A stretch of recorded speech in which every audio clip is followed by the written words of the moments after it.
Before we talk about collapsing currencies, we need to understand one word: inflation. Inflation is the gradual loss of purchasing power over time. It means your money buys less tomorrow than it buys today. If something costs $100 today and $110 next year, that's inflation.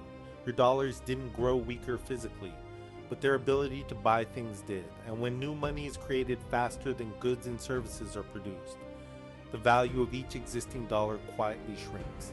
Hey, Norman here, and welcome to The Breakdown, where we take complicated ideas and make them easy to understand. We take messy concepts, big questions, and confusing systems, and we break them down step by step until the full picture is clear. So if you have questions, please post them in the comments. Now, let's get back to the video. The last 10 years, we've watched entire currencies collapse in real time. Picture this. In Venezuela, government printing presses went into overdrive, spewing out so many bills that people had to use wheelbarrows full of cash just to buy food. Savings were completely wiped out. Then look at Lebanon, where one morning people woke up to find bank doors slammed shut. ATMs flashed a single message: withdrawals frozen. Their life savings gone, locked behind a door they couldn't open. In Argentina, it was the same story of runaway inflation fueled by constant money printing. People stopped trusting their own currency, desperately trying to swap it for anything that could hold its value. And in Turkey, when interest rates were manipulated for political reasons, prices leaped forward and wages were left far behind.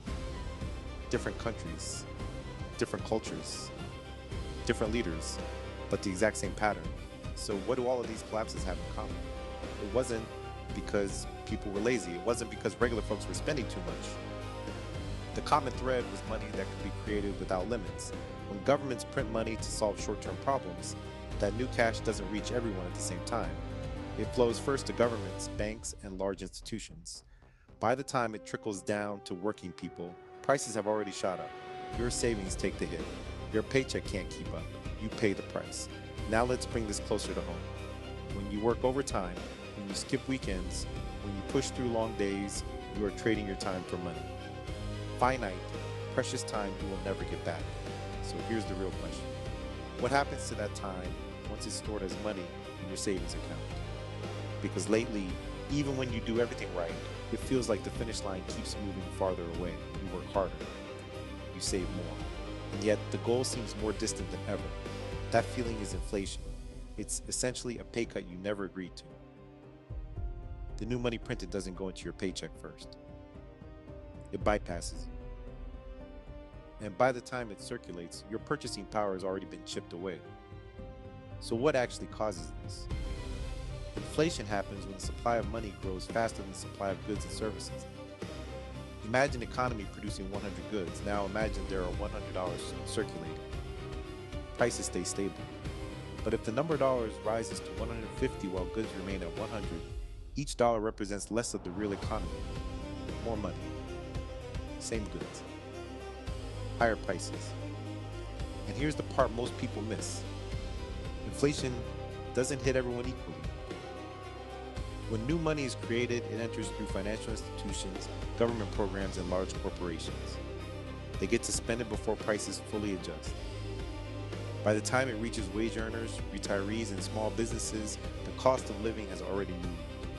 That delay matters, because inflation isn't neutral. It redistributes wealth, it rewards borrowers, it pressures savers. If you hold debt, inflation can make that debt easier to repay. If you hold cash, inflation slowly erodes its value. And over time, even small inflation compounds. At just 3% per year, your purchasing power is cut in half in about 24 years. No dramatic collapse, no emergency broadcast, just steady erosion. That's why inflation feels so frustrating. You can work harder, earn raises, budget carefully, and still feel like you're running in place. Money is stored time. Inflation is stored time slowly leaking. So that's inflation. Not just higher prices, not just headlines about groceries or gas, but a structural shift in purchasing power. And once you understand that, you don't just see price tags differently. You start seeing the entire system differently. And that's the breakdown.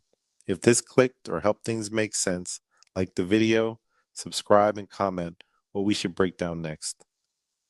We actually use your ideas to build future videos.